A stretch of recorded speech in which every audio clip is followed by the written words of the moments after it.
నుంచి చదువుదాం. సంఖ్యాకాండం 35వ అధ్యాయం 1వ వచనం నుంచి మనం చదువుదాం.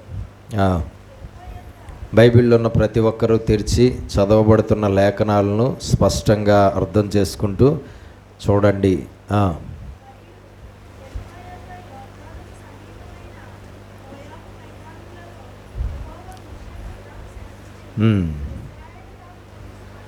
ఇశ్రాయేలీలు కనాను దేశాన్ని స్వాస్థ్యంగా పొందుతున్నారు. ఆ స్వాస్థ్యంలో లేవీయులు నివసించడానికి వారికి పురములను ఇవ్వవలెనని వారికి ఆజ్ఞాపించుము. ఆ పురముల చుట్టూ ఉన్న పల్లెలను లేవీయులకు ఇయ్యవలెను. మరి ఆ కనాను దేశంలో వారికి స్వాస్థ్యము లేదు. 11 గోత్రాల వారికి కూడా మరి గోత్రాల వారీగా ఆ భూభాగాన్ని కనాను దేశాన్ని యెహోషువ పంచి ఇవ్వడం అనేది జరిగింది. కానీ లేవీయులకు కనాను దేశంలో స్వాస్థ్యం లేదు. మరి వాళ్ళు కనాను దేశంలోనే నివసించాలి. వాళ్ళు ఎక్కడ నివసించాలి? కనాను దేశంలోనే నివసించాలి. వాళ్ళకి భూభాగం లేదు. మరి వాళ్ళ కుటుంబాలు, వాళ్ళ పశువులు ఎక్కడ నివసించాలి అంటే దేవుడే చెప్పాడు, ఇశ్రాయేలీలకు నేను ఇచ్చిన కనాను దేశం అనే స్వాస్థ్యంలో లేవీయులు నివసించుటకు వారికి పురములను ఇయ్యవలనని వారికి ఆజ్ఞాపించము. ఆ పురముల చుట్టూ ఉన్న పల్లెలను లేవీయులకు ఇయ్యవలెను. వారి వగును.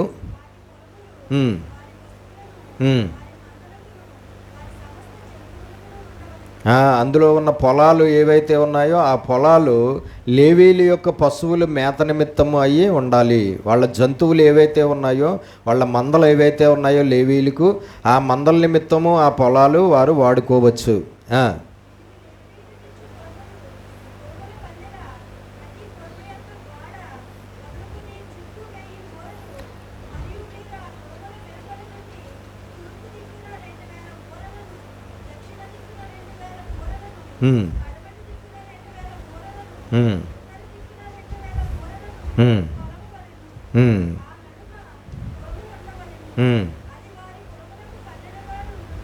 కాబట్టి 4 దిక్కులా కూడా 2000 మూరలు దూరము కొలిచి ఆ 2000 మూరల దూరంలో ఉన్న మధ్య భూభాగం అంతా కూడా ఎవరికి ఇవ్వాలి?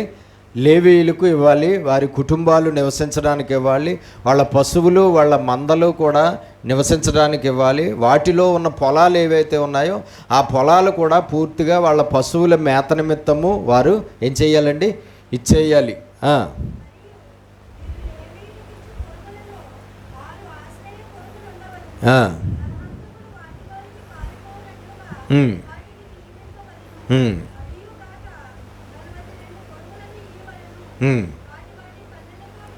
ఎన్ని ఇమ్మాలు చెప్పాడండి దేవుడు?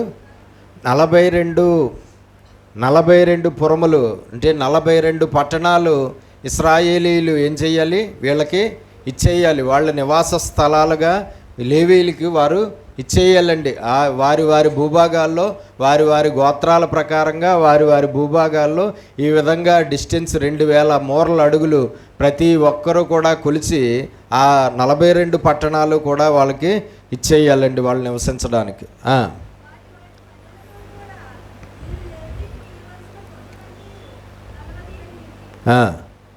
పల్లెటూర్లు పట్టణాలు కలిపి 48 ఉండాలి ఖచ్చితంగా.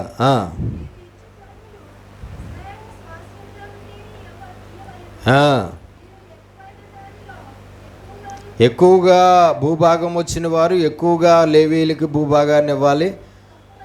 తక్కువైన దానిలో తక్కువగా భూభాగం వచ్చినటువంటి వారు తక్కువగా భూభాగాన్ని ఇవ్వాలి.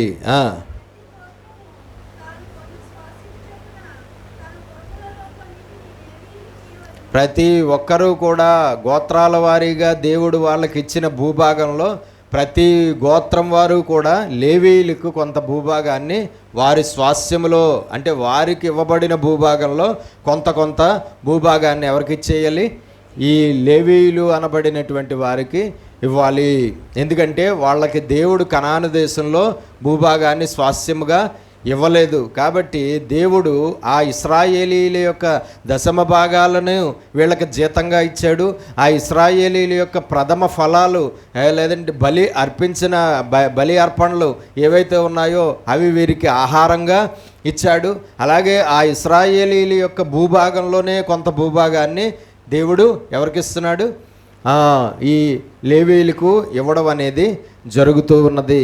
కాబట్టి వారు నివసించడానికి ఏ విధమైన ఇబ్బంది కూడా లేకుండా దేవుడు కనాను దేశంలో చేశాడు. మనకు తెలుసు కనాను దేశంలోనికి ప్రవేశించినటువంటి గోత్రాలు ఎన్నండి? కనాను దేశాన్ని స్వతంత్రించుకున్నటువంటి గోత్రాలు ఎన్ని ఏంటండి?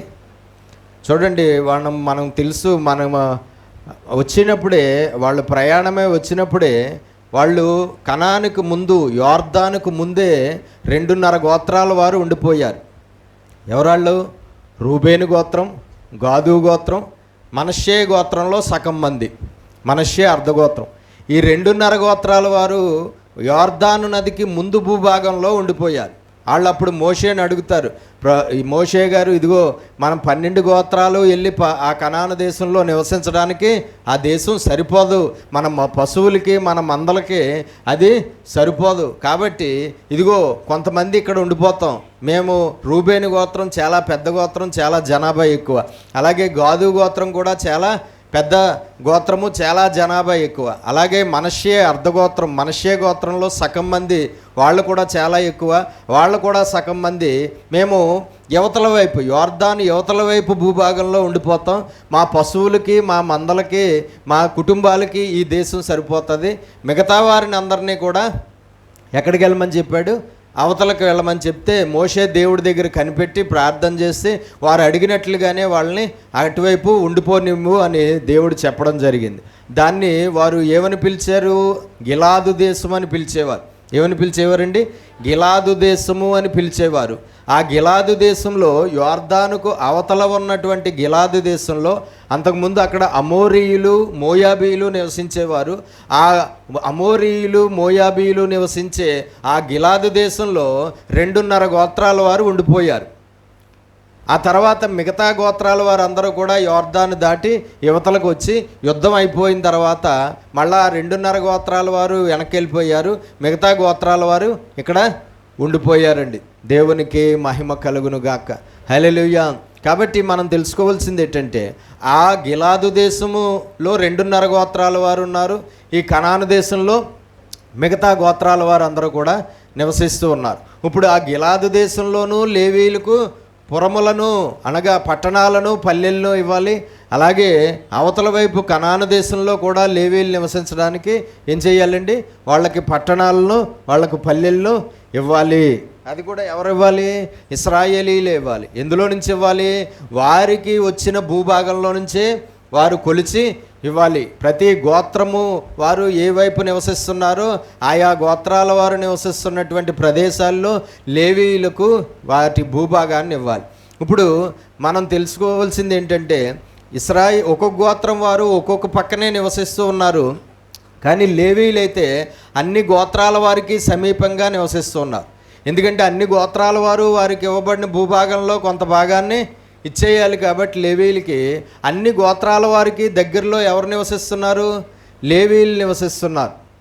కాబట్టి మిగతా 11 గోత్రాల వారికి దగ్గరలో లేవీయులు నివసిస్తూ ఉండడం, వారికి దేవుని సేవ చేయడం, వారు దేవుడు ఆజ్ఞాపించిన సేవ ఏదైతే ఉందో ఆ సేవ వారికి చేయడం, వారు ఆయా గోత్రాల వారి మీద యాజకులుగా ఉండడం అనేది చెయ్యాలి.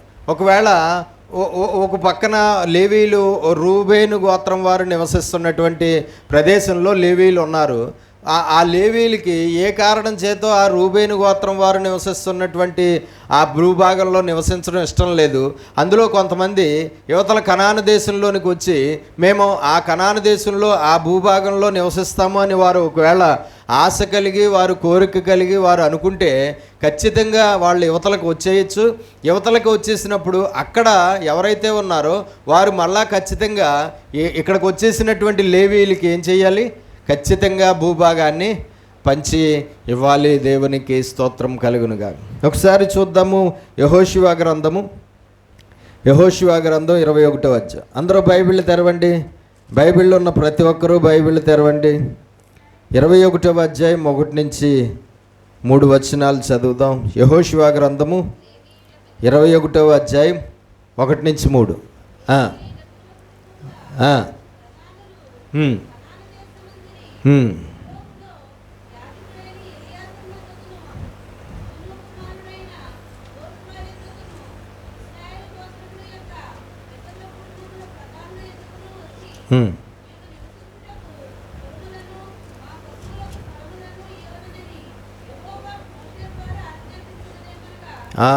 లేవీలు వచ్చి అడుగుతున్నారు, భూభాగాన్ని యెహోషువ కనాను దేశంలోనూ అలాగే ఆ గిలాదు దేశంలోనూ భూభాగాన్ని యెహోషువ చీటీలు వేసి గోత్రాల వారీగా వాళ్ళకి పంచి ఇవ్వడం అనేది జరిగింది. ఆ తర్వాత లేవీలు వచ్చి అడుగుతున్నారు, ఇదిగో సంఖ్యాకాండం 35వ అధ్యాయం 1వ వచనం నుంచి 8వ వచనం వరకు చూసినప్పుడు అక్కడ ఖచ్చితంగా లేవీలకు పురములను పట్టణాలను అలాగే పల్లెలను మీ స్వాస్థ్య భాగంలో నుండి ఇవ్వాలని మోషేకు ఆజ్ఞాపించాడు.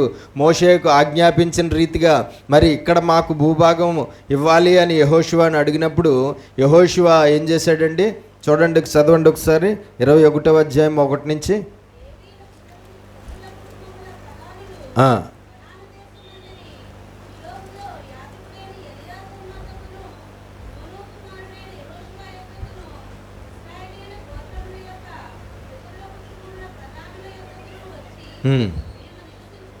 మేము నివసించుటకు, లేవీయులు చెప్తున్నారు, మేము నివసించుటకు పురములను అనగా పట్టణములను మా పశువులకు పొలములను ఇయ్యవలనని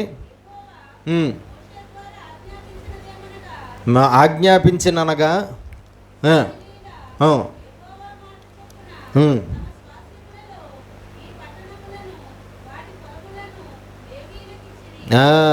దేవుడు చెప్పిన ప్రకారంగా, దేవుడు ఆజ్ఞాపించిన ప్రకారంగా ప్రతి గోత్రం వారికి వారి వారి భూభాగాలు వారికి స్వాస్థ్యంగా లభించిన తర్వాత లేవీయులు వచ్చి అడిగినప్పుడు మరి ఇశ్రాయేలీల్లో ఎవరూ కూడా వెనకంజ వేయలేదు, లేదంటే వ్యతిరేకించలేదు, లేదంటే తిరస్కరించలేదు. కానీ దేవుడి ఆజ్ఞ ప్రకారంగా లేవీయులకు వారి వారి స్వాస్థ్యములలో పట్టణాలను పొలాలను లేవీయులకు ఏం చేశారండి? ఇచ్చారు అని రాయబడింది. ఆ కిందంతా చదివితే మరి ఏ గోత్రాల వారి నుంచి ఎంతంత భూభాగం, ఎన్నెన్ని పట్టణాలు, ఎన్నెన్ని పొలాలు వచ్చాయో అక్కడ రాయబడి ఉంటుంది. చివరికి వచ్చేటప్పటికి 41వ వచనం చదవండి.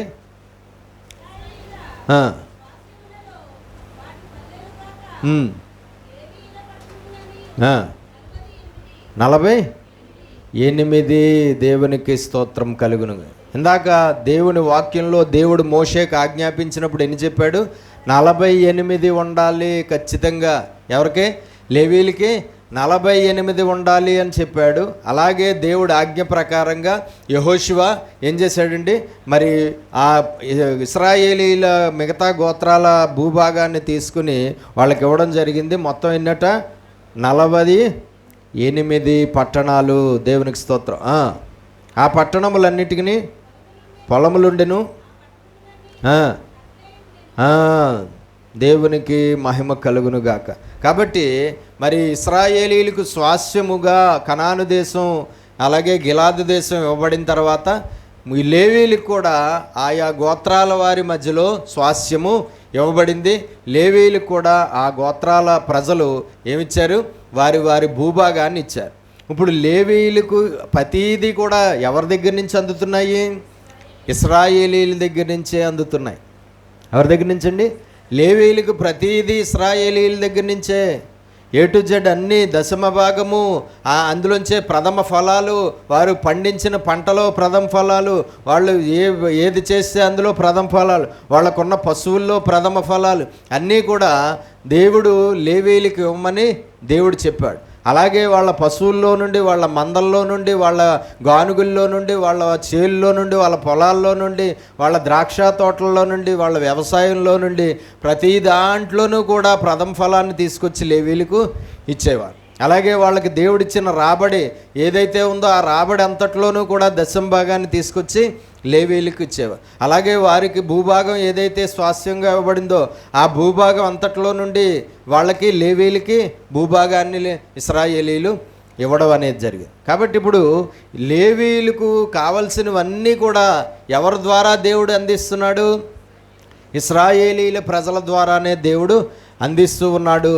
కాబట్టి దేవుని యాజకులుగా ఆనాడు లేవీలుగా ఉన్నటువంటి వారు, యాజకులుగా ఉన్నవారు ఈ విధంగా దేవుని వలన ఇశ్రాయేలీల చేత పోషించబడడం, నివసించడం, వాళ్ళు అన్నీ కూడా సమకూర్చబడడం అనేది జరిగింది అని మనకు తెలుసు. కాబట్టి దేవుడు చెప్పిన ప్రకారంగా మరి వారికి ఆ భూభాగాన్ని వారు ఇవ్వడం జరిగింది.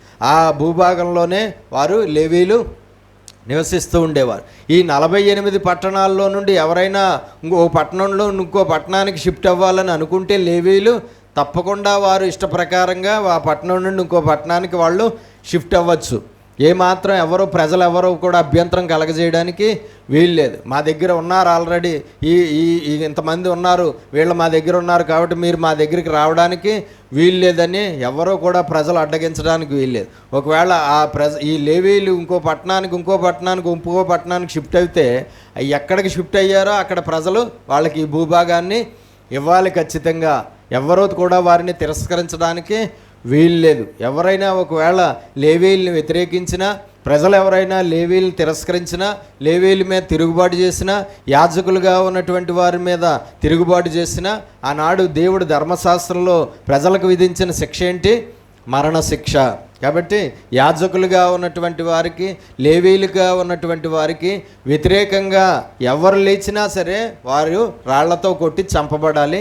వారు ప్రాణాలు ఏమాత్రం కూడా ఇంకా దక్కించుకునే అవకాశము లేదన్నమాట. కాబట్టి దేవుడు ఆ విధంగా లేవీలను వాడుకున్నాడు. దేవుడు ఆ విధంగా లేవీలకు తన సేవ అప్పగించాడు. ద్వితీయోపదేశకాండం 10వ అధ్యాయం 8-9 వచన. ద్వితీయోపదేశకాండం 10వ అధ్యాయం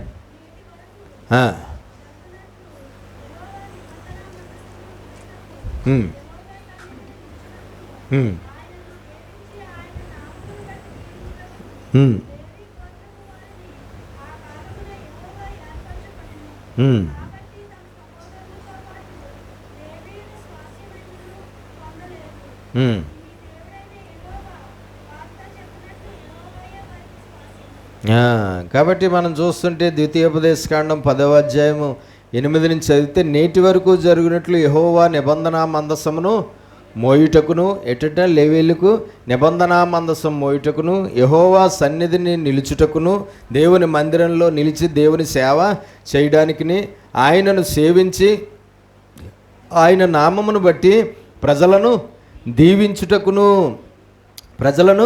దీవించుటకును లేవీ గోత్రపు వారిని ఆ కాలమున యెహోవా ఏర్పరచుకొనెను. ఆ కాలంలో ఎవరిని ఏర్పరచుకున్నాడు? దేవుడు లేవీయులను ఈ పనులు చేయడానికి ఏర్పరచుకున్నాడు. కాబట్టి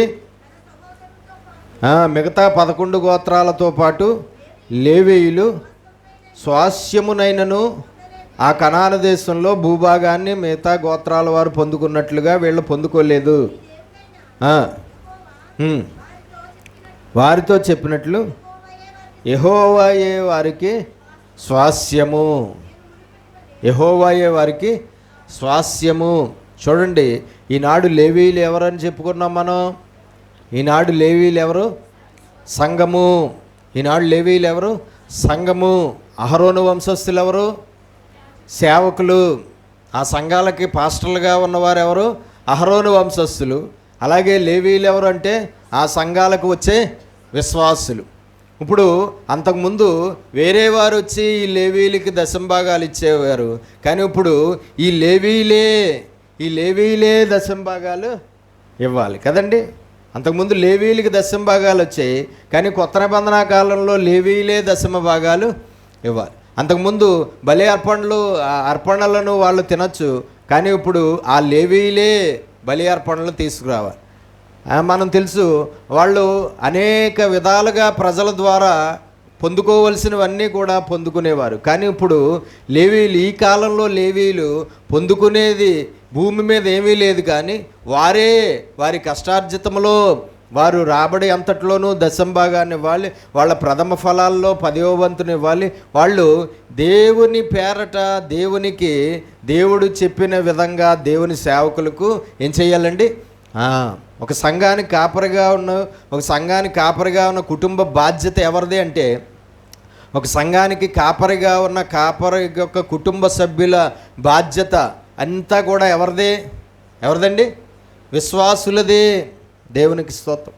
ఎందుకంటే వారు ఉద్యోగాలు చేయకుండా, వ్యాపారాలు చేయకుండా, ఏ పనులు చేయకుండా, ఏ రకమైన రాబడి, ఏ రకమైన ఆదాయాన్ని వేరే విధంగా వేరే పనులు చేసి పొందుకోకుండా మీ మీదే వారు యాజకులుగా ఉన్నందుకు, మీ మీదే వారు పరిచారకులుగా ఉన్నందుకు, మీకు వారు దేవుని యొక్క వాక్యాన్ని బోధిస్తూ ఉన్నందుకు, దేవుని యొక్క వాక్య సత్యాలు మీరు గ్రహించుకునేలాగా మీకు ప్రకటన చేస్తూ ఉన్నందుకు, మీ కొరకు ఎడతెగక వారు దేవారాత్రులు ప్రార్థన చేస్తున్నందుకు, మిమ్మల్ని కాస్తున్నందుకు, మిమ్మల్ని మేపుతున్నందుకు, దుష్టుడు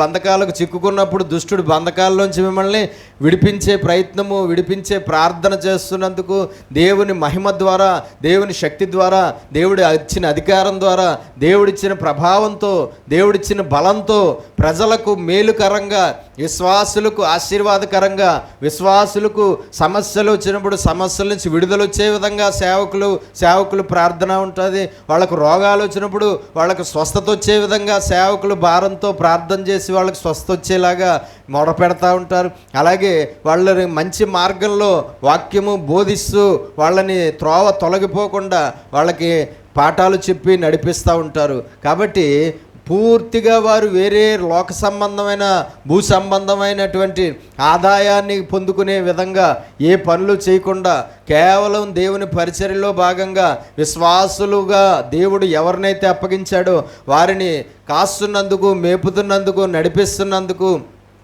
వారి బాధ్యత ఎవరిది? కాపర్ల యొక్క కుటుంబ బాధ్యత ఎవరిది? విశ్వాసులదే. ఆయా మందిరాలకు వెళ్ళే విశ్వాసులదే. ఆ మందిరం యొక్క కాపరి కుటుంబ బాధ్యత ఎవరిది? వారిదే.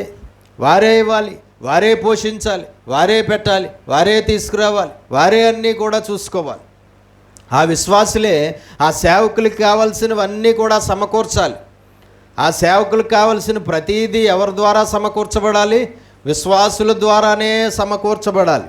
వారికి వస్త్రాలు విశ్వాసులే ఇవ్వాలి, వారికి గృహాలు కట్టుకునేలాగా విశ్వాసులే సహకరించాలి, వారి మందిరాలు కట్టేలాగా విశ్వాసులే సహకరించాలి, వారికి దశమ భాగాలు ఇచ్చి విశ్వాసులే పోషించాలి, వారికి ఇంకా ఎక్కువగా వర్ధిల్లిన కొలిది విశ్వాసులు ఏం చేయాలి? దేవునికే అర్పిస్తున్నారు అర్పణలు, కానీ అవి దేవుడి జీతంగా విశ్వాసుల యొక్క అర్పణలన్నింటినీ కూడా దేవుడు జీతంగా ఎవరికి ఇస్తాడు? కాబట్టి మనం తెలుసుకోవాల్సినటువంటి విషయం ఏంటంటే ఆ విధంగా మనం ఏం చేయాలండి? నడిపించాలి. దేవునికి స్తోత్రం కలుగునుగాక. ఆ విధంగా వాళ్ళ పోషణాధారంగా వాళ్ళకి కావలసినవన్నీ కూడా విశ్వాసులే సమకూర్చు. ఆ విషయంలో విశ్వాసుల్ని దేవుడు లెక్క అడుగుతాడు కూడా. మనం పైకి వెళ్ళిన తర్వాత ఆ విషయంలో విశ్వాసుల్ని ఏమడుగుతాడు? లెక్క అడుగుతాడు. నీ మీద నేను కాపరిగా పెట్టినటువంటి కుటుంబ పోషణ నిమిత్తము నీవు నీ రాబడిలో నీ దశమ భాగాన్ని నువ్వు క్రమంగా ఇచ్చావా లేదా అని లెక్కడుగుతాడు. నీ ప్రథమ ఫలాన్ని నువ్వు ఇచ్చావా లేదా అని లెక్కడుగుతాడు. ప్రతి దాంట్లోనూ కూడా వారి బాధ్యత నువ్వు తీసుకున్నావా లేదా అని లెక్క అడుగుతాడు. వారి పరిచర్యలో వారికి నువ్వు సహకరించావా లేదా అని దేవుడు లెక్క అడుగుతాడు. మనం ఖచ్చితంగా మన కాపర్ల విషయంలో లెక్క చెప్పాలి. కాపర్లను కూడా విశ్వాస విషయంలో లెక్క అడుగుతాడు. అలాగే విశ్వాసులను కూడా కాపర్ విషయంలో లెక్క అడుగుతాడు. దేవునికి స్తోత్రం కలుగునుగా. మనం ఆయన లెక్క అడిగినప్పుడు మనం లెక్క చెప్పడానికి సిద్ధంగా ఉండాలి. ఒకవేళ తప్పుడు లెక్కలు చెప్తే దేవుడు ఒప్పుకునే దేవుడు కాదు, ఒప్పుకునే దేవుడు కానే కాదు. దేవునికి మహిమ కలుగునుగాక. హల్లెలూయా. కాబట్టి మనం తెలుసుకోవాలి. చూడండి, చదువుదాం మనం. ద్వితీయోపదేశకాండం 17వ అధ్యాయం 9 నుంచి.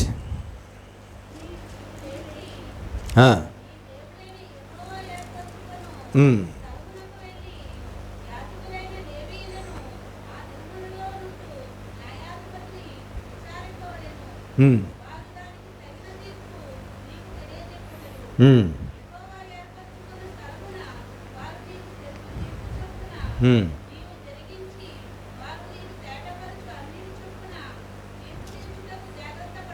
ఉమ్,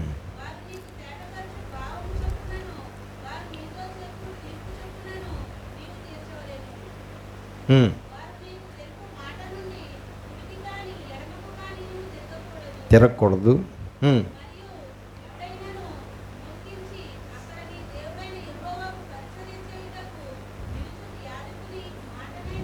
ఉమ్, ఉమ్, ఆ, ఉమ్,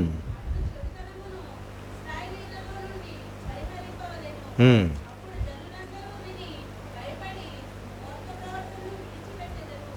దేవునికి మహిమ కలుగునుగాక. చూడండి 17వ అధ్యాయంలో మనం చూస్తూ ఉంటే దేవుని ప్రజలకు తీర్పు తీర్చే అధికారం కూడా ఎవరికిచ్చాడు దేవుడు? లేవీయులకు దేవుడు ఇవ్వడం అనేది జరిగింది. 17వ అధ్యాయంలో 9వ వచనం నుంచి చదివితే ఏమని రాయబడింది అక్కడ? నీవు లేచి ఆ, ఆ స్థలానికి వెళ్ళి యాజకులైన లేవీయులను, ఎవరట? లేవీయులు అనే మాట ముందు చాలా చోట్ల ఏముంటుంది? యాజకులైన లేవీయులు. లేవీయులను దేని నిమిత్తం ఏర్పాటు చేసుకున్నాడు? యాజకులుగా ఏర్పాటు చేసుకున్నాడు. దేవుని మందిరంలో దేవుని సేవ చేయడానికి ఏర్పాటు చేసుకున్నాడు. దేవుడి ప్రజల్ని వారు దీవించడానికి ఏర్పాటు చేసుకున్నాడు.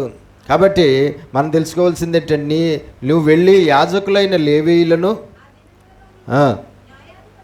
ఆ దినములలో న్యాయాధిపతులుగా ఎవరైతే ఉన్నారో ఆ న్యాయాధిపతిని విచారింపవలను. వారు దానికి తగిన తీర్పు నీకు తెలియచెప్పెదరు. లేవీయులు వెళ్ళి న్యాయాధిపతి దగ్గర విచారణ చెయ్యాలి తీర్పు కొరకు. అప్పుడు ఆ న్యాయాధిపతులు వాళ్ళకి వివరణ అందిస్తారు ఆ విషయంలో.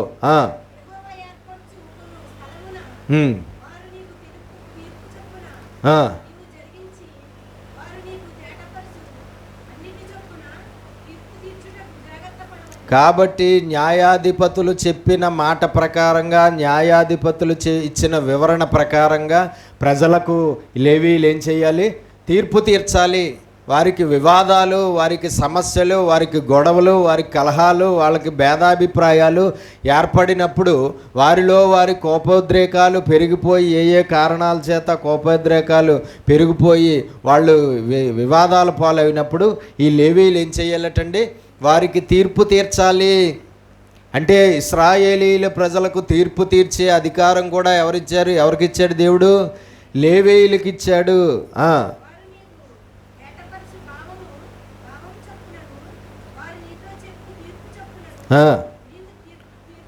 ఆ న్యాయాధిపతి అలాగే సాక్షులు ఎవరైతే ఉంటారో వాళ్ళు చెప్పిన నోటి మాట సాక్ష్యాన్ని బట్టి, వాళ్ళు ఇచ్చిన వివరణ బట్టి ప్రజలకు లేవీయులు ఏం చేయాలి?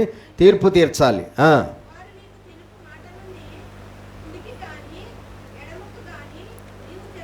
ప్రజలు లేవీయులు తీర్పు తీర్చిన తర్వాత ఇంకా కుడికి ఎడమకి తిరగడానికి వీల్లేదు. అంటే లేవీయుల తీర్పే ఫైనల్ తీర్పు. ఏంటండి? ప్రజలకు లేవీయులు తీర్చిన తీర్పు ఫైనల్. ఇంకా దాన్ని కాదనే అధికారము ప్రజలకు ఎవరికీ లేదు. ఆ లేవీయులు తీర్చిన తీర్పును కాదనే అధికారం కానీ, తిరస్కరించే అధికారం కానీ, వ్యతిరేకించే అధికారం కానీ, తిరుగుబాటు చేసే అధికారం కానీ ప్రజలకు లేదు.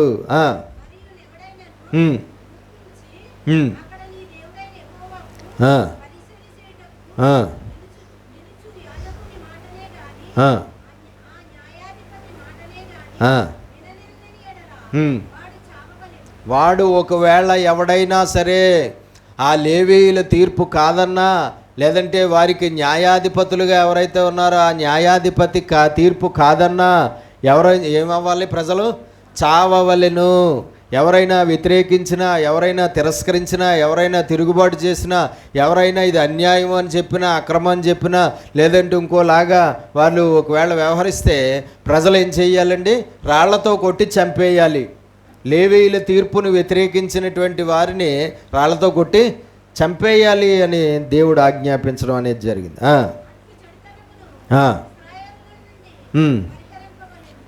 ఆ విధంగా ఈ చెడ్డవాడు ఎవడైతే ఉన్నాడో న్యాయాధిపతులు, యాజకులు, లేవీయుల యొక్క తీర్పును కాదంటున్నటువంటి చెడ్డవారు ఎవరైతే ఉన్నారో వారిని వెంటనే రాళ్లతో కొట్టి చంపేయాలి. ఒకవేళ లేవీయుల మాట ఎవరైనా వినకపోతే వారికి ఏంటి? మరణశిక్ష. వాళ్ళకి ఏంటి శిక్ష అండి? మరణశిక్ష. కాబట్టి మనం తెలుసుకోవాల్సింది ఏంటంటే వారికి తీర్పు తీర్చే అధికారం ఎవరికి ఇచ్చాడు దేవుడు? మనం చూస్తూ ఉంటే చాలా రకాలైన పనులు లేవీయులకు అప్పగించాడు కదండి. కేవలము ఆరాధనకు సంబంధించిన పనులే కాదు, ఇంకా చాలా రకాలైన పనులు లేవీయులు చేయాలని దేవుడు ఆజ్ఞాపించాడు. ఆ పనులన్నీ కూడా ఎవరికి చెయ్యాలి? ఇశ్రాయేలీలకే చెయ్యాలి. కాబట్టి వారి మాట, లేవీయుల మాట ఇశ్రాయేలీలు ఏం చేయాలి? వినాలి. లేవీయులకు ఇశ్రాయేలీలు లోబడాలి, విధేయులుగా ఉండాలి. ఆ లేవీయులు, ఆ యాజకులుగా ఉన్నటువంటి వారికి మిగతా 11 గోత్రాల ప్రజలు లోబడి విధేయులుగా ఉండి వారు చెప్పినట్లుగా వారు చెయ్యాలి. ఒకవేళ వారు చెప్పినట్లుగా చేయకుండా ఎవరైనా వారిని వ్యతిరేకిస్తే ఏం చేయాలి? రాళ్లతో కొట్టి చంపేయాలి. ఏం చేయాలండి? రాళ్లతో కొట్టి చంపేయాలి. వాడు చావవలెను. వాడు బ్రతికుండడానికి దేవుడు ఇంకా అనుమతి ఇవ్వటం లేదు. కాబట్టి మనం తెలుసుకోవాల్సినటువంటి విషయం అది. చూడండి ఒకసారి 21వ అధ్యాయం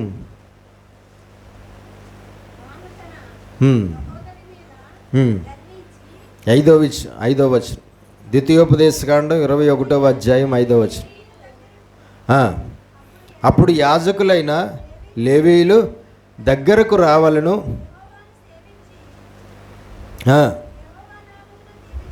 యెహోవాను సేవించి యెహోవా నామమున దీవించుటకును ఆయన వారిని ఏర్పరచుకొనెను గనుక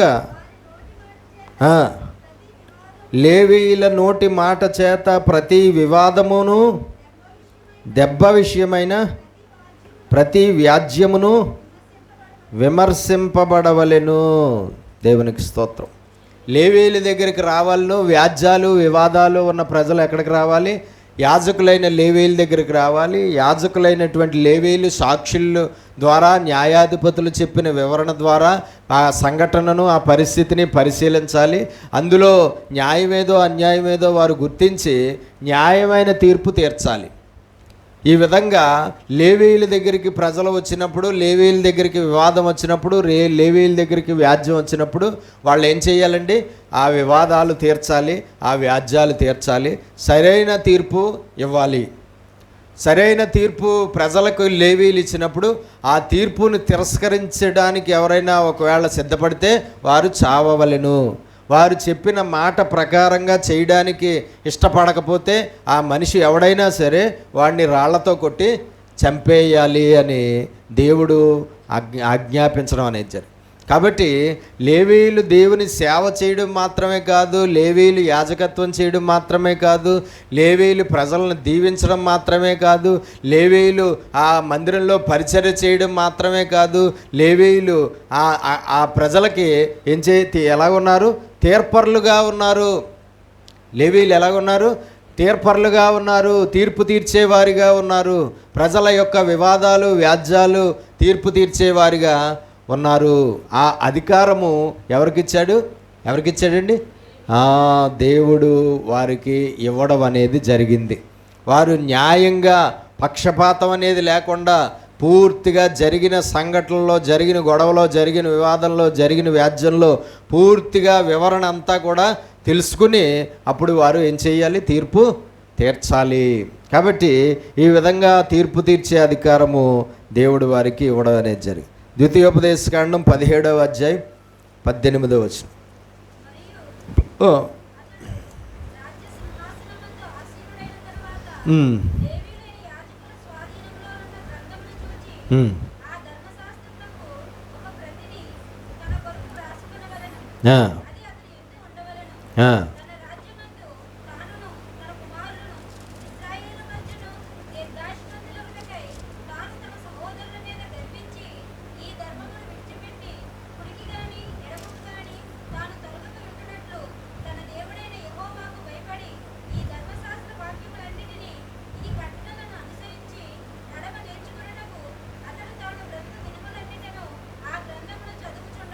చూడండి, ద్వితీయోపదేశకాండం 17వ అధ్యాయం 18వ వచనాన్ని మనం చదివితే, మరియు అతడు రాజ్య సింహాసనమందు ఆసీనుడైన తర్వాత లేవీయులైన యాజకుల స్వాధీనములోనున్న గ్రంథమును చూచి ఆ ధర్మశాస్త్రమునకు ఒక ప్రతిని తన కొరకు వ్రాసుకొనవలెను.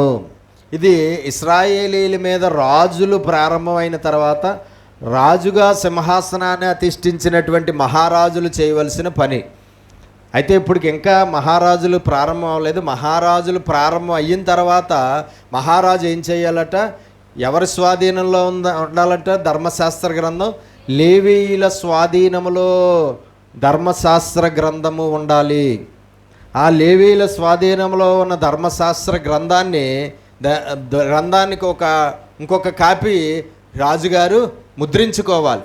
ముద్రించుకుని దాన్ని తన దగ్గర పెట్టుకుని దాన్ని దేవారాత్రుల్లో ధ్యానించి దేవుడు ఆ ధర్మశాస్త్రం ద్వారా ఆ రాజుకి ఇచ్చిన జ్ఞానంతో పరిపాలన చెయ్యాలి రాజు.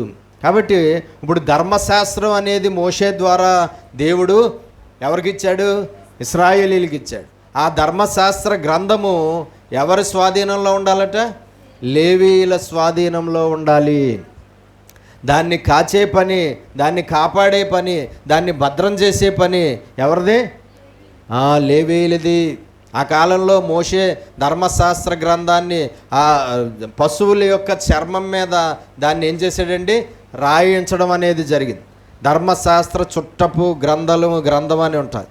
కాబట్టి ఆ పశువుల చర్మం మీద ఈ ధర్మశాస్త్రంలో ఉన్నటువంటి ఆజ్ఞలు, కట్టడలు, విధులన్నీ కూడా మోషే రాయించి ఉండడం అనేది జరిగింది. అది ఎవరి ఆధీనంలో ఉండాలట?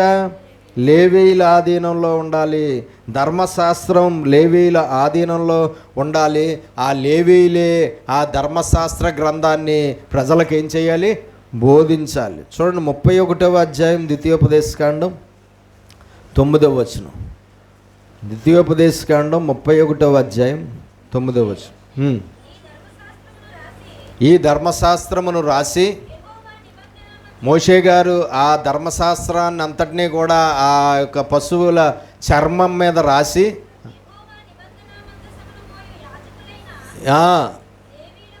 లేవీయులకును ఇశ్రాయేలీయుల పెద్దలందరికీ దానిని అప్పగించి ప్రతి 7వ సంవత్సరం ఆఖరిలో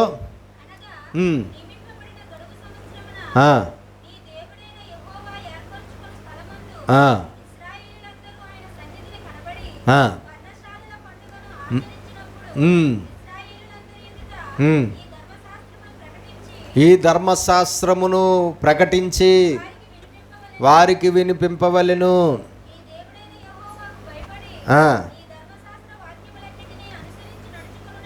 కాబట్టి మనము తెలుసుకోవాల్సిన విషయం ఏంటంటే, మోషే గారు ఆ ధర్మశాస్త్రాన్ని తయారు చేసి దాన్ని ఎవరికి అప్పగించాడు? లేవీయులకు అప్పగించాడు, పెద్దలకు అప్పగించాడు. అది అప్పటి నుంచి ఎవరి స్వాధీనంలో ఉన్నది? లేవీయుల స్వాధీనంలో ఉన్నది. మహారాజుగా ఈ దేవుని ప్రజల మీద మహారాజు అయిన వాడు ఏం చేయాలి? ఆ లేవీయుల స్వాధీనంలో ఉన్న ధర్మశాస్త్ర గ్రంథాన్ని తీసుకుని దానికి ఒక డూప్లికేటు వేరే అందులో ఉన్న విషయాలన్నీ మళ్ళా వేరే చర్మపు చుట్టల మీద అతడు రాయించుకుని దాన్ని అతని దగ్గర పెట్టుకుని అతడు దాన్ని దేవారాత్రులు ధ్యానిస్తూ దాని ప్రకారంగా ప్రజల మీద పరిపాలన చెయ్యాలి. ఒరిజినల్ మాత్రం ఎవరికి ఇచ్చేయాలి? మళ్ళా లేవీయులకి ఇచ్చేయాలి. లేవీయులే దాన్ని ఏం చేయాలి? బోధించాలి. లేవీయులు ఆ ధర్మశాస్త్ర గ్రంథంలో ఉన్నటువంటి విషయాలన్నిటినీ కూడా ప్రజలకు బోధించడం, ప్రజలకు నేర్పించడం, ప్రజలకు ఆ ధర్మశాస్త్రాన్ని ఉపదేశించడం, ప్రజలు ఆ ధర్మశాస్త్రంలో ఉన్న విషయాలన్నీ గైకొనిలాగున వారికి చాలా అర్థమయ్యే విధంగా ఆ ధర్మశాస్త్రాన్ని ప్రజలకు బోధించడం అనే పని ఎవరు చేయాలి? లేవీయులే చెయ్యాలి. ఎవరు చేయాలండి? లేవీయులే చేయాలి. ప్రజలు బలులు తీసుకొస్తారు. ఆ బలులు కూడా ఎవరు చెయ్యాలి? ఆ బలి తీసుకొచ్చిన పశువుని ఎవరు సిద్ధం చేయాలి? లేవీయులే చెయ్యాలి కదండి. ఆ బలి తీసుకొచ్చిన పశువుని ఎవరు సిద్ధం చేయాలి? లేవీయులే చెయ్యాలి. కాబట్టి వాళ్ళ బాధ్యతలన్నీ కూడా మనకు కనబడుతున్నాయి. వాళ్ళు ధర్మశాస్త్రాన్ని వారి దగ్గర ఉంచుకోవాలి, ధర్మశాస్త్రాన్ని ప్రజలకు బోధిస్తూ ఉండాలి. 24, 25, 31వ అధ్యాయం 24, 25.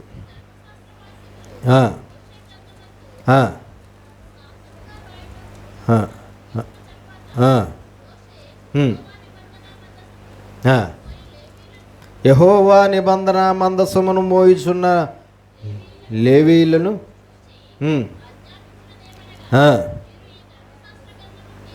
తీసుకుని మీరు ఈ ధర్మశాస్త్ర గ్రంథాన్ని తీసుకుని నిబంధన మందసం పక్కన ఉంచండి. అది లేవీయుల మీద అక్కడ సాక్ష్యార్థముగా ఉండును. ధర్మశాస్త్ర గ్రంథము మందసం లోపల పెట్టబడిందా, లేదంటే ధర్మశాస్త్ర గ్రంథం మందసం బయట పెట్టబడిందా? మందసం లోపల ధర్మశాస్త్ర గ్రంథం తయారు చేయబడిన ధర్మశాస్త్ర గ్రంథపు చుట్ట మందసం లోపల పెట్టబడలేదు. ఎక్కడ పెట్టమన్నాడు? మందసం ఎక్కడైతే ఉంటుందో మందసం పక్కన ఈ ధర్మశాస్త్ర చుట్టపు గ్రంథం ఉండాలి. మందసం లోపల ఏముంటాయి? మందసం లోపల 2 రాతి పలకలు ఏవైతే ఉన్నాయి, 2 రాతి పలకల మీద ఈ ధర్మశాస్త్ర చుట్టపు గ్రంథంలో రాయబడినవన్నీ ఉన్నాయా? లేవు. అందులో కేవలం మొదటి ప్రధానమైన 10 ఆజ్ఞలే ఉన్నాయి. కానీ మొదటి ప్రధానమైన 10 ఆజ్ఞలు కాకుండా ధర్మశాస్త్ర గ్రంథంలో ఇంకా దేవుడు వారికి చాలా ఆజ్ఞలు, కట్టడలు, విధులు ఇవ్వడం జరిగింది. ఆ మిగతా అన్నీ కూడా ఇందులో రాయబడి ఉన్నాయి, ఈ గ్రంథపు చుట్టలో రాయబడి ఉన్నాయి. ఈ మొదటి ఆజ్ఞల 10 ఆజ్ఞల పలకలు మందసం లోపల ఉండాలి. ధర్మశాస్త్ర గ్రంథపు చుట్ట మాత్రం ఎక్కడ ఉండాలి? మందసం పక్కన ఉండాలి. అది ఎవరి ఆధీనంలో ఉండాలి? లేవీయుల ఆధీనంలో ఉండాలి. దాన్ని కాపాడవలసిన బాధ్యత, దాన్ని భద్రపరచవలసిన బాధ్యత లేవీయులదే. దాన్ని బోధించవలసిన బాధ్యత కూడా లేవీయులదే. ఆ ధర్మశాస్త్ర గ్రంథంలో ఉన్న విషయాలన్నీ ప్రజలకు ఈ లేవీయులే బోధించాలి. లేవీయులే బోధించాలి. కాబట్టి ఆ విధంగా మరి లేవీయులు ధర్మశాస్త్ర గ్రంథంలో ఉన్న విషయాలన్నిటినీ కూడా చూడండి. ఇప్పుడు యాజకులు ఉన్నారు, కాపర్లు ఉన్నారు. ఇప్పుడు లేవీయులు ఎవరంటే విశ్వాసులు. ఇప్పుడు అహరోను వంశస్థులు ఎవరంటే కాపర్లుగా ఉన్నటువంటి వారు ఉన్నారు. ఇప్పుడు ఈ విశ్వాసులు అనబడినటువంటి వారికి అన్నీ కూడా ఎవరు చేయాలి? మంచి అయినా చెడైనా కూడా ఎవరు చేయాలి? యాజకులే చెయ్యాలి కదా. వారు ఏ మందిరానికి వెళ్తున్నారో ఆ మందిరం యొక్క సేవకులు, ఆ మందిరం యొక్క కాపర్లు వాళ్ళు చెయ్యాలి. ఏంటి? వాళ్ళ భౌతిక కుటుంబాల్లో జరగవలసిన కార్యక్రమాలన్నీ కూడా, అది ఏదైనా అవ్వచ్చు, ప్రతి కార్యక్రమాన్ని కూడా ఎవరు చెయ్యాలి? యాజకులే చేయాలి, కాపర్లు చెయ్యాలి. ఎవరి చేత చేయించుకోవాలి? విశ్వాసులు వారి చేత. ఈనాడైతే పరిస్థితులు తారుమారైపోయినాయి. విశ్వాసులకి యాజకులు ఎక్కువైపోయారు. నిజానికి విశ్వాసులు అనబడినటువంటి వారికి యాజకులు అనబడిన వారు ఉండకూడదు, డూవే ఉండాలి. కానీ ఈనాడు ఏమైందంటే విశ్వాసులు అనబడిన వారికి సేవకులు ఎక్కువైపోయారు, కాపర్లు ఎక్కువైపోయారు. కాపర్లతో పరిచయాలు, కాపర్లతో ఎక్కువైపోయాయి. వాళ్ళు చర్చిలు మారుతూ ఉంటారు. చర్చిలు మారిన తర్వాత కూడా వాళ్ళ ముందు పాస్టర్స్ని అలాగా కొనసాగిస్తూ ఉంటారు. వాళ్ళకి దశమ భాగాలు ఇస్తూ ఉంటారు, వాళ్ళని తీసుకొస్తూ ఉంటారు, వాళ్ళ చేత కార్యక్రమాలు చేయించుకుంటాం. ఇలా రకరకాలుగా మార్చేశారు. మొత్తానికి విశ్వాసులు అనబడిన వారు సేవా విధానాన్ని మొత్తం సర్వనాశనం చేసేసారు. కానీ సేవకు ఒక నియమం ఉంది, యాజకత్వానికి ఒక నియమం ఉంది, ఒక కండిషన్స్ అన్నీ కూడా ఉన్నాయి. కానీ ఆ కండిషన్స్, ఆ నియమాలు అన్నీ కూడా విశ్వాసుల వల్ల ఏమైపోయాయి? పాడైపోవడం అనేది జరిగింది. విశ్వాసులు పూర్తిగా ఆ నియమ నిబంధనలన్నీ కూడా ఉల్లంఘించడం అనేది జరుగుతుంది. కానీ ఇట్టి పరిస్థితుల్లోనూ పాత నిబంధనలు అలా జరగడానికి వీలు లేదు. ఇప్పుడు భూభాగాలు ఇశ్రాయేల్ ప్రజలు ఉన్నారు. రూబేను గోత్రికులు ఎక్కడైతే నివసిస్తున్నారో వాళ్ళ మధ్యలో కొంతమంది లేవీయులు నివసించేవారిగా ఉన్నారు కదా. వారి మధ్యలో లేవీయులు ఇప్పుడు ఆ రూబేను గోత్రం వారి అందరికీ యాజకత్వం ఎవరు చేయాలి? ఆ రూబేను గోత్రానికి సమీపంలో ఎవరు నివసిస్తున్నారో లేవీయులు వారు చెయ్యాలి. అలాగే గాదు గోత్రం వారు ఇంకో పక్క నివసిస్తున్నారు. ఆ గాదు గోత్రం వారి మధ్యలో లేవీలు కొంతమంది నివసించడం అనేది జరిగింది. ఆ గాదు గోత్రం వారు నివసిస్తున్నటువంటి ప్రదేశంలో వారికి యాజకులుగా, లేవీలుగా వారికి పరిచర్య ఎవరు చేయాలి? అక్కడ నివసిస్తున్నటువంటి వారు చెయ్యాలి. కాబట్టి ఈ విధంగా విధి విధానాలన్నింటినీ కూడా దేవుడు వారికి ఇవ్వడం అనేది జరిగింది. మొత్తానికి ధర్మశాస్త్రాన్ని ప్రజలకు బోధించే బాధ్యత ఎవరిది అంటే ఎవరిదండి? లేవీయులు. ఈ లేవీయులు ఆ ధర్మశాస్త్రాన్ని ప్రజలు గైకొనే విధంగా, గ్రహించుకునే విధంగా, దాన్ని అనుసరించి జీవించే విధంగా, వాళ్ళకి అర్థమయ్యే విధంగా వాళ్ళకి ఏం చేయాలండి? బోధించాలి. దేవుడు చెప్పినటువంటి ఆ యొక్క ఆజ్ఞ ప్రకారంగా వారికి బోధించాలి. ద్వితీయోపదేశకాండం 27వ అధ్యాయం 14 నుంచి అది 27వ అధ్యాయం 14 నుంచి బైబిల్లో ఉన్న వారు అందరూ తెరిచి చూడండి. స్పీడ్గా చదివేవారు స్పీడ్గా చదవండి. 27, 14 నుంచి 26 వరకు అందరూ బైబిల్ తెరిచి చూడాలి.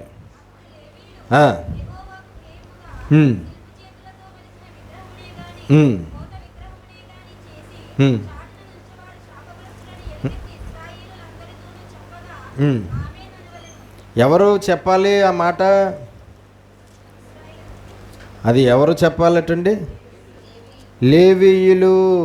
ద్వితీయోపదేశకాండం 27వ అధ్యాయం మనం చూస్తే అప్పుడు లేవీయులు అని కనబడుతుంది. అక్కడ 14లో ఏం కనబడుతుంది? అప్పుడు లేవీయులు చెప్పాలి. ఏమని? ప్రజలకు అందరికీ చెప్పాలి. ఏమని? యెహోవాకు హేయంగా శిల్పి చేతులతో మలచిన విగ్రహమునే కానీ పోత విగ్రహమునే కానీ చేసి చాటున ఉంచుకున్నవాడు శాపగ్రస్తుడని ఎలుగెత్తి ఇశ్రాయేలందరితోనూ లేవీయులు చెప్పగా ప్రజలందరూ, మిగతా 11 గోత్రాల ప్రజలు ఏమనాలి? ఆమేన్ అనాలి. ఆ పని చేస్తే మీకు శాపం వస్తుందని, ఆ విగ్రహాలను తయారు చేసుకుని వాటిని మీ ఇంట్లో ఉంచుకుని వాటిని పూజిస్తే, వాటికి సాగిలు పడితే మీరు శాపగ్రస్తులు అవుతారు అని ఆ శాపాన్ని లేవీయులు ప్రకటన చేస్తే ప్రజలు ఆ శాపాన్ని విన్న తర్వాత వాళ్ళు ఏమనాలి? ఆమేన్ అనాలి. అంటే అప్పుడు ఆ శాపంలో రాయబడిన మాట ఏదైతే ఉందో, ఒకవేళ ఇశ్రాయేలు ఆమేన్ అన్న ఇశ్రాయేలీలు ఒకవేళ ఆ విధంగా విగ్రహారాధకులు అయిపోతే తర్వాత కాలంలో వాళ్ళు ఏమవుతారు? శాపగ్రస్తులు అయిపోతారు. మీరు ఈ పని చేస్తే శాపగ్రస్తులు అయిపోతారు అని లేవీయులు చెప్తే వీళ్ళు ఆమేన్ అంటున్నారు. తర్వాత ఇశ్రాయేలీల కుటుంబాల్లో ఎవడైనా సరే తన తల్లినైనను తండ్రినైనను నిర్లక్ష్యం చేస్తే వాడు శాపగ్రస్తుడైపోతాడని లేవీయులు చెప్పగా ప్రజలు ఆమేన్ అనాలి. ఇప్పుడు ఈ లేవీయులు ఏం చేస్తున్నారు? ఈ కింద చదవండి. ఇంకా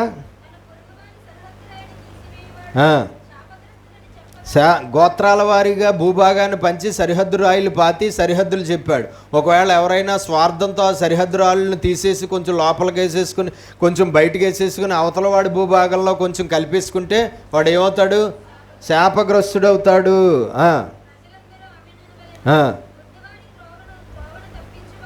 గుడ్డివాడు నడుచుకుంటూ వెళ్తుంటే వాడిని త్రోవ తప్పిస్తే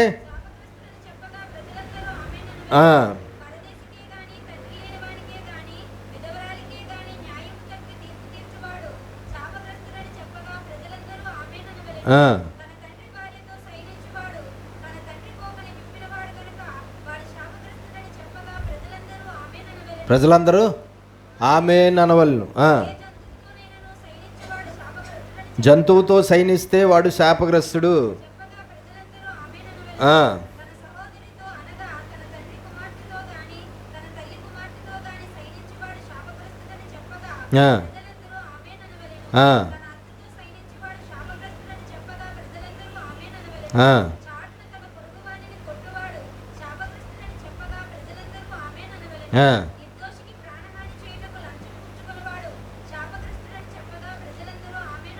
అనవలెను.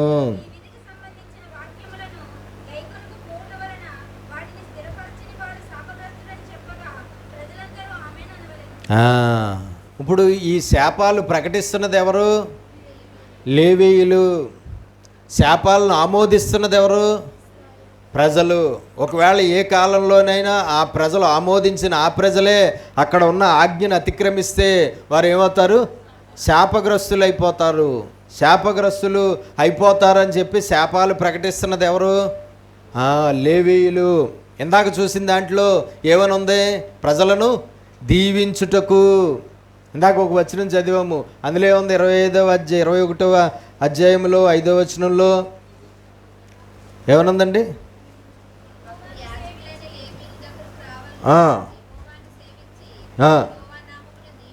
యెహోవా నామమున దీవించే అధికారము లేవీయులకు ఇచ్చాడు.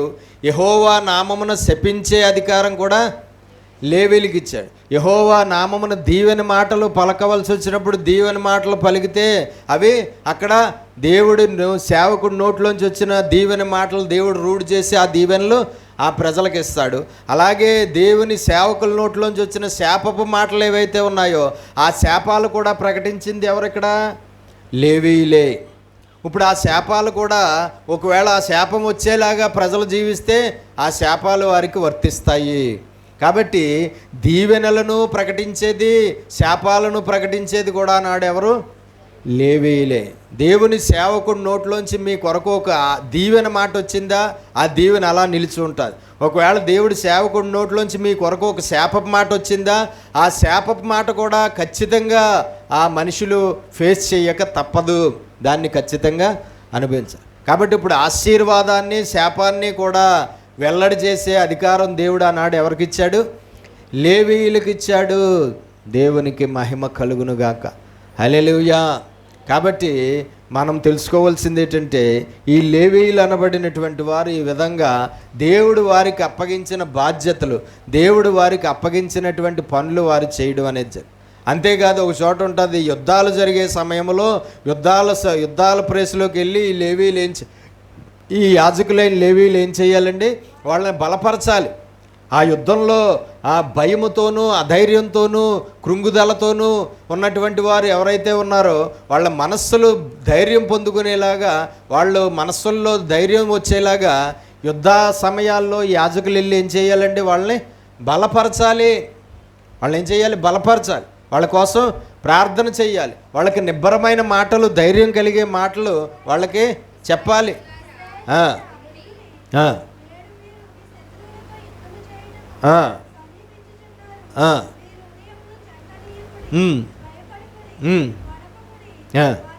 భయపడద్దు, జడయవద్దు, వణకవద్దు. వారి ముఖాలు చూసి బెదిరిపోవద్దు.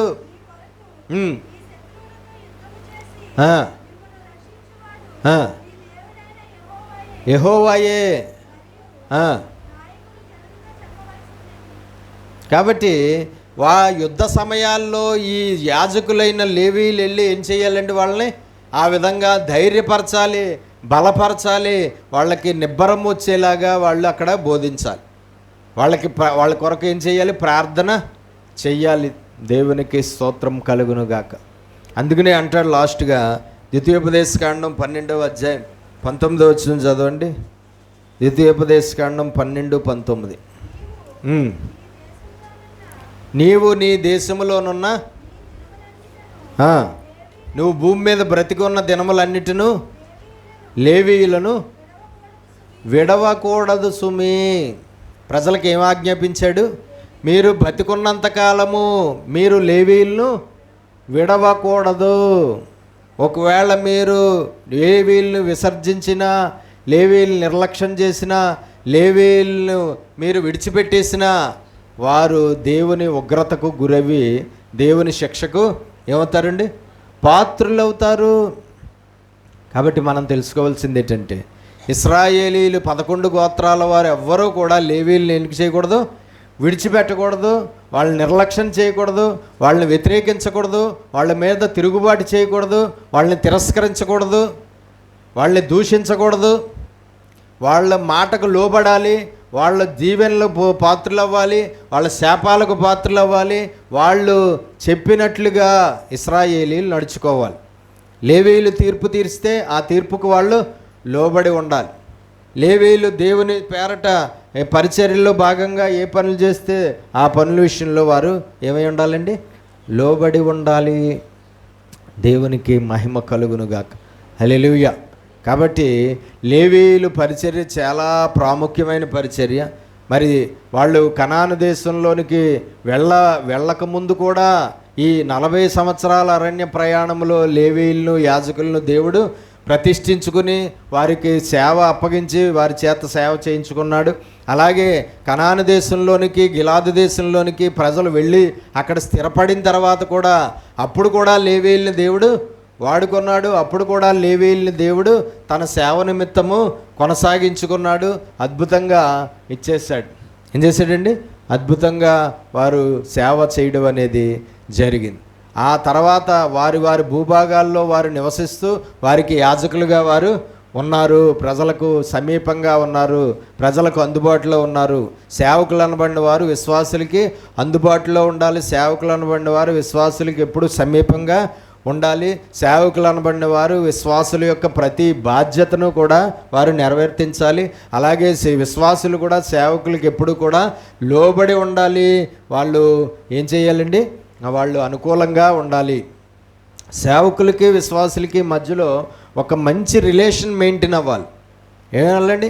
ఒక మంచి సత్సంబంధాలు మెయింటైన్ అవ్వాలి. వాళ్ళ మధ్యలో చాలా ప్రేమ, చాలా ఐక్యత, చాలా స్నేహభావము వాళ్ళ మధ్యలో కొనసాగాలి. సేవకుడు అనబడినటువంటి వారు, సేవకురాలు అనబడిన వారు విశ్వాసులందరికీ తండ్రిగాను తల్లిగాను ఉన్నటువంటి వారుగా ఉన్నారు. కాబట్టి తల్లిదండ్రులకు మనం ఎలా లోబడతామో, ఎలా విధేయులు అవుతాం, అలాగే మన సేవకులుగా ఉన్న వారికి, తల్లిదండ్రులుగా ఉన్న వారికి మనము ఏమవ్వాలి? లోబడి విధేయులుగా ఉండాలి. దేవునికి స్తోత్రం. మన పాస్టర్ గారు చెప్పారు, ఈనాడు విశ్వాసులు ఎలా ఉన్నారంటే సేవకుల్ని అనాలిసిస్ చేస్తున్నారు. ఏంటండి? సేవకుల్ని ఏం చేస్తున్నారంటే చాలా ఎక్కువగా అనాలిసిస్ చేస్తున్నారు. విశ్వాసులు ఎలాగున్నారంటే వారి పరిధులు దాటి ఏం చేస్తున్నారు? సేవకుల్ని విమర్శించేవారుగా ఉన్నారు, సేవకుల్ని దూషించేవారుగా ఉన్నారు, సేవకుల మీద తప్పుడుగా ప్రచారం చేసేవారుగా ఉన్నారు, సేవకుల మీద సంఘంలో తిరుగుబాటు చేసేవారుగా ఉంటున్నారు, మిగతా విశ్వాసుల్ని సేవకుల మీదకి వ్యతిరేకులుగా మార్చేవారుగా ఉంటూ ఉన్నారు, తప్పులు వెతికేవారుగా ఉన్నారు, తప్పులు పట్టేవారుగా ఉన్నారు. ఇలాగా రకరకాలుగా సేవకులకు లోబడి ఉన్నావా, వాళ్ళ ద్వారా దేవుడు మనకు అందిస్తున్న వర్తమానం ప్రకారంగా జీవిస్తున్నావా అన్నది ఎవరు చూసుకోవటం లేదు. ఎంతసేపు సేవకులు చెప్పిన వాక్యాన్ని అపార్థం చేసుకోవడం, సేవకుల యొక్క సేవకుల మాటలను అపార్థం చేసుకోవడం, సేవకుల మీద సనగడం, సేవకుల్ని విమర్శించడం, సేవకుల్ని దూషించడం, సేవకుల గురించి సంఘాన్ని అంతటినీ కూడా తప్పుగా మిగతా వారిని అందరినీ కూడా సేవకులకు వ్యతిరేకులుగా మార్చివేయడం, ఇలాగ రకరకాలైన విధానాల్లో పనిచేస్తూ ఉన్నారు. ఈనాడు విశ్వాసుల్లోనే అపవాది పనిచేస్తున్నాడు. విశ్వాసుల్లోనే అపవాది ఏం చేస్తున్నాడండి? పనిచేస్తూ దేవుడి సంఘాన్ని పాడు చేస్తూ ఉన్నటువంటి వారు ఉన్నారు. కాబట్టి మనం చాలా జాగ్రత్తగా ఉండాలి. ఎట్టి పరిస్థితుల్లోనూ మనము దేవుడి నాయకత్వానికి కానీ, సేవకుల నాయకత్వానికి కానీ వ్యతిరేకులుగా లెగిస్తే ఎట్టి పరిస్థితుల్లోనూ పరలోక రాజ్యంలో ప్రవేశించే అధికారాన్ని మనం కోల్పోతాము. మనము దేవుని ఆశీర్వాదాలను కూడా కోల్పోతాము. దేవుని ఉగ్రతకు పాత్రలము అయిపోతాము అన్న సంగతి మనము తెలుసుకోవాలి. కాబట్టి పాత నిబంధనలో లేవీయుల పరిచర్య మనం చూస్తున్నాం. పాత నిబంధనలో లేవీయుల పరిచర్య చూస్తాం. కొత్త నిబంధనకు వచ్చేటప్పటికి మనం చూస్తే యేసుక్రీస్తు ప్రభు ఉన్నారు. ఆయన లేవీ గోత్రానికి చెందినవాడా? కాదు. కానీ ఏమయ్యాడు? ప్రధాన యాజకుడయ్యాడు. ఏమయ్యాడు? ప్రధాన. అపోస్తులు ఉన్నారు, వాళ్ళు లేవీ గోత్రానికి చెందినవారా? అపోస్తులు ఉన్నారు, వాళ్ళు లేవీ గోత్రానికి చెందినవారా? కాదు. వాళ్ళు ఏమయ్యారు? యాజకులయ్యారు, లేవీయులయ్యారు, వాళ్ళు బోధకులయ్యారు. వాళ్ళు ఇది తర్వాత యేసుక్రీస్తు ప్రభువారు 12 మందిని ఏర్పాటు చేసుకున్నాడు. ఆ తర్వాత ఒక 70 మందిని ఏర్పాటు చేసుకున్నాడు. వాళ్ళు లేవీ గోత్రానికి చెందినవారా? కాదు. కానీ వాళ్ళు సేవ చేశారు. అపోస్తులు లేవీ గోత్రానికి చెందినవారా? కానీ వాళ్ళు సేవ చేశారు. ఈనాడు భూమి మీద ఎంతోమంది దేవుని సేవకులుగా, యాజకులుగా, సేవకురాళ్ళుగా వాడబడుతున్నారు. వాళ్ళు లేవీ గోత్రానికి చెందినవారా? కాదు. ఆనాడు వాళ్ళకి వయస్సు పరిమితి ఇచ్చాడు దేవుడు, 25 to 50. ఈనాడు ఆ వయస్సు పరిమితి ఉందా? లేదు. ఆనాడు వాళ్ళకి చాలా బాధ్యతలు అప్పగించాడు.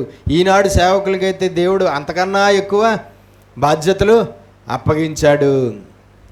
కాబట్టి సేవకులు అనబడిన వారు సేవకుల ధర్మం నెరవేర్చాలి, విశ్వాసులు అనబడిన వారు విశ్వాసుల ధర్మాన్ని నెరవేర్చాలి. వీళ్ళిద్దరికీ మధ్యలో ఒక ఆత్మ కలిగించు ఐక్యత అని ఉంటుంది బైబిల్లో. ఏముంటుందండి? ఆత్మ కలిగించే ఐక్యత. వీళ్ళిద్దరికీ మధ్యలో ఆ ఐక్యత ఉండాలి. ఏముండాలండి? ఆ ఐక్యత ఉండాలి. చూడండి, ఇక్కడ మందిరానికి వస్తారు. మందిరంలో సేవకుడికి ఎంతో లోబడినట్లుగా, ఎంతో విధేయత కలిగిన వాడిగా, ఎంతో సేవకుడిని ప్రేమించేవారిగా ఉంటారు. కానీ బయటికి వెళ్తే, ఇంటి దగ్గర కుటుంబ సభ్యుల దగ్గర అదే సేవకుడిని, అదే సేవకురాలని ఇష్టం వచ్చినట్టు విమర్శించి, దూషించి, సణుగుతూ వాళ్ళలో తప్పులు లేకపోయినా ఆ తప్పుల్ని ఎత్తి చూపిస్తూ ఉంటారు. అదే మందిరానికి వస్తారు. సేవకుడి ముందు కూర్చుని ఎంతో వినయ విధేయతలు కలిగిన వారిగా దేవుని వాక్యాన్ని వింటున్నట్టుగా, దేవుడు సేవకులకు లోబడినట్టుగా నటిస్తారు. బయటికి వాళ్ళు వెళ్ళే సేవకులు ఏ మందిరానికి అయితే వెళ్తున్నారో ఆ మందిరంలో సేవకుల గురించి తీవ్రంగా ఏం చేస్తారు? దుష్ప్రచారం చేస్తూ ఉంటారు. తీవ్రంగా ఏం చేస్తారండి? దుష్ప్రచారం చేస్తారు. ఇదే మందిరానికి వస్తారు, సేవకుల ముందు చాలా లోబడి ఉన్నట్టుగా కనబడతారు. కానీ అదే మందిరంలో ఉన్న మిగతా విశ్వాసులందరినీ కూడా పాడు చేస్తూ ఉంటారు. సేవకుల మీద వ్యతిరేకులుగా ప్రజలందరూ మారిపోయేలాగా మిగతా వారిని పాడు చేస్తూ ఉంటారు. చెప్పుడు కొట్టు మాటలు చెప్తూ ఉంటారు. కాబట్టి ఇవన్నీ ఒకవేళ సేవకుడు గుర్తించకపోవచ్చు, సేవకురాలు గుర్తించకపోవచ్చు, లేదంటే మిమ్మల్ని త్రోవ తప్పిస్తున్నటువంటి ఆ మనిషి మిమ్మల్ని ఈ విధంగా త్రోవ తప్పిస్తున్నాడు, దుష్టుడి సాధనంగా ఉండని మిగతా విశ్వాసులు గుర్తించకపోవచ్చు. కానీ అతడి అంతరంగంలో ఉన్న ఉద్దేశం అంతా ఎవరికి తెలుసు? దేవుడికి తెలుసు. ఆమె అంతరంగంలో ఉన్న ఉద్దేశం అంతా, ఆలోచన అంతా, కుళ్ళంతా, కుతంత్రం అంతా ఎవరికి తెలుసు? దేవుడికి తెలుసు. ఆ మనిషి దేవుని మందిరంలో దేవుని సేవకుల ముందు ఎలాగ నటిస్తున్నారో, బయటికి వెళ్తే ఆ సేవకులకి విరోధంగా ఎలా ప్రవర్తిస్తున్నారో ఎవరు చూస్తున్నారు? దేవుడు చూస్తారు. ఇక్కడ ప్రేమిస్తున్నట్టుగా కనబడుతూ బయటికి వెళ్ళి సణుగుడు ఎవరు వింటున్నారు? దేవుడు వింటున్నారు. అప్పుడు అది ఆ మనిషికి ఆశీర్వాదం అవుతుందా? ఆ మనిషికి దీవెన అవుతుందా? ఆ మనిషికి మేలు జరుగుతుందా? ఆ మనిషి వర్ధిల్లుతాడా? ఆ మనిషి ఐశ్వర్యవంతుడు అవుతాడా? ఆ మనిషి దేవుని యొక్క కృపలో నడిపించబడతాడా? ఆ మనిషి దేవుని యొక్క పరలోకానికి పాత్రుడు అవుతాడా? పాత్రురాలు అవుతారా? ఎన్నడికి అవ్వలేరు. 12 మందిలోనే ఒకడున్నాడు. ఎవడు? సాతాను. ఏమన్నాడు? ఇస్కరియోతు యోధాని ఏమన్నాడు? మీలో ఒకడు సాతాను అన్నాడు. ఎవరిని? ఇస్కరియోతు యోధ. 12 మందిలో ఒక సాతాను ఉన్నాడు. ఆ లెక్క ప్రకారంగా ప్రతి చర్చిలోనూ ప్రతి 12 మందిలోనూ ఒక సాతానుడు ఉంటాడు. ఆడవాళ్ళు 12 మందిలో ఒక ఆవిడ సాతాను ఉంటుంది, మగవాళ్ళు 12 మందిలో ఒక మగవాడు సాతానుడు ఉంటాడు. ఇక్కడే కాదండి, టోటల్ A to Z సార్వత్రిక సంఘం అంతట్లో కూడా ప్రతి 12 మందిలోనూ ఒక సాతానుడు ఉంటాడు. జాగ్రత్త. ఆ సాతానుడుగా ఉన్న ఆ మనిషికి మిగతా 11 మంది అపోస్తులు ఎప్పుడైనా ఇస్కరియోతు యోధా మాట విన్నారండి? ఎప్పుడైనా వాడి మాట విని వాడికి లోబడి వాడు చెప్పినట్టు చేసి యేసుక్రీస్తు ప్రభువు మీద తిరగబడ్డం ఎప్పుడన్నా చేశారా? ఎప్పుడూ చేయలేదు. అలాగే మన మధ్య సాతానులు లేకుండా ఉండడం మన వల్ల కాదు. ప్రతి 12 మందిలోనూ ఒకడు సాతాను, ప్రతి 12 మంది ఆడవాళ్ళలోనూ ఒక ఆడావిడ సాతాను, ప్రతి 12 మంది యవనస్తుల్లోనూ ఒక యవనస్తుడు, ఒక యవనస్తురాలు సాతాను, ప్రతి 12 మంది పిల్లల్లోనూ ఒక పిల్లోడు సాతానే. వయసుతో తారతమ్యం లేదు. ఖచ్చితంగా ప్రతి 12 మందిలోనూ ఒకడు సాతానుడు ఉన్నాడు.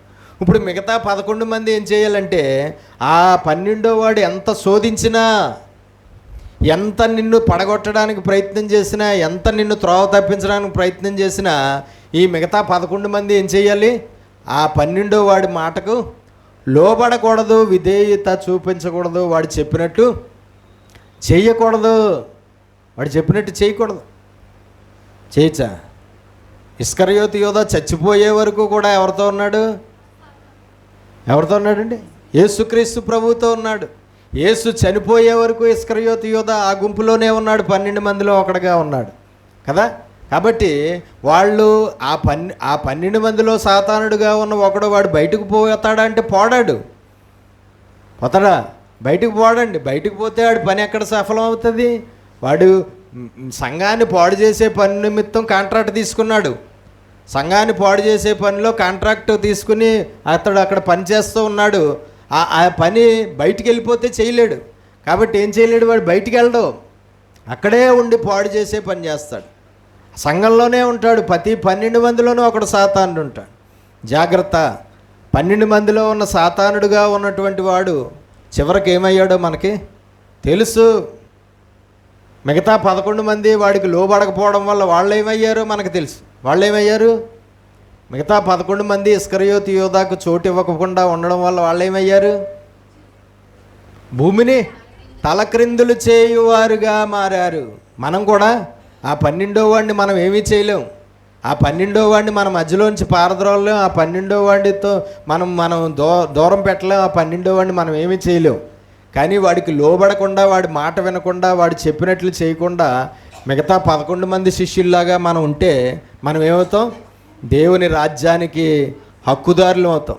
ఆ 12వ వాడు ఎలాగా నరకానికి పోతాడు, అందులో అనుమానం ఏమీ లేదు. కానీ వాడు చెప్పినట్లుగా, వాడు చెప్పుడు కొట్టు మాటలకు మనం లోబడకుండా మన మార్గంలో మనం కరెక్ట్గా ప్రయాణం చేస్తే మనం ఎక్కడికి వెళ్తాం?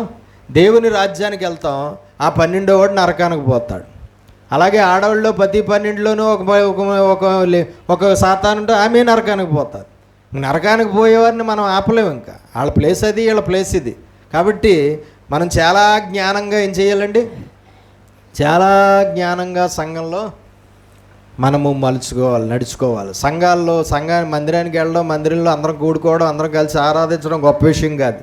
అదే సమయంలో దుష్టుడు ఎలా విజృంభించి ఎవరిని వాడుకుని నిన్ను మోసం చేయడానికి ప్రయత్నం చేస్తున్నాడో గమనించవలసిన అవసరం కూడా మనకుంది. గమనించవలసిన జ్ఞానం, గమనించవలసిన ఆత్మ అభిషేకం కూడా మనకి ఉండాలి. త్రోవ తొలగిపోకుండా, త్రోవ తప్పించేవారి చేతిలో చిక్కుకుని త్రోవ తొలగిపోకుండా మనం చివరి వరకు త్రోవలో ప్రయాణం చేసి పరలోకం చేరుకోవాలి. కాబట్టి ఆనాడు లేవీలు పరిచర్య అది. ఆనాడు లేవీలు అంత ప్రాముఖ్యమైన వారుగా ఉన్నారు. ఆనాడు లేవీలు పోషణది. ఆనాడు లేవీలు నివాస స్థలాలవి. ఆనాడు లేవీలకు అప్పగించిన పరిచర్యది. ఆనాడు లేవీల నోట దీవెన వచనాలు పెట్టాడు. ఆనాడు లేవీల నోట శాపపు వచనాలు పెట్టాడు. సేవకుడు ప్రార్థన చేసి నీకు ఈ ఆశీర్వాదం లభించునుగాక అంటే లభిస్తుంది.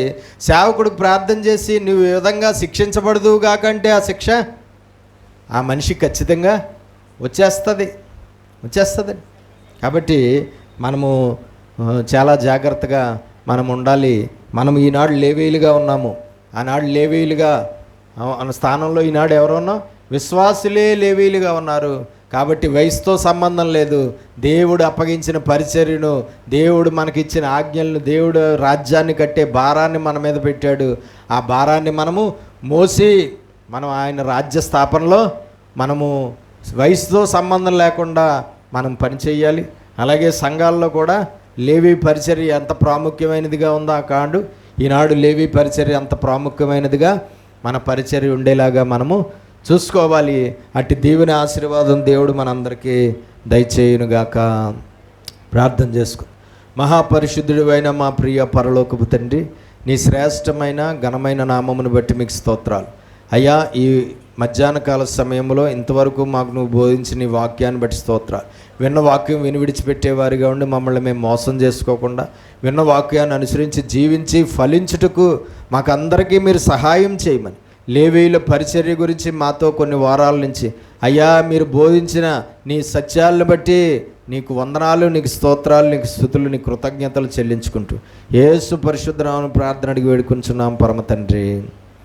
ఆమేన్.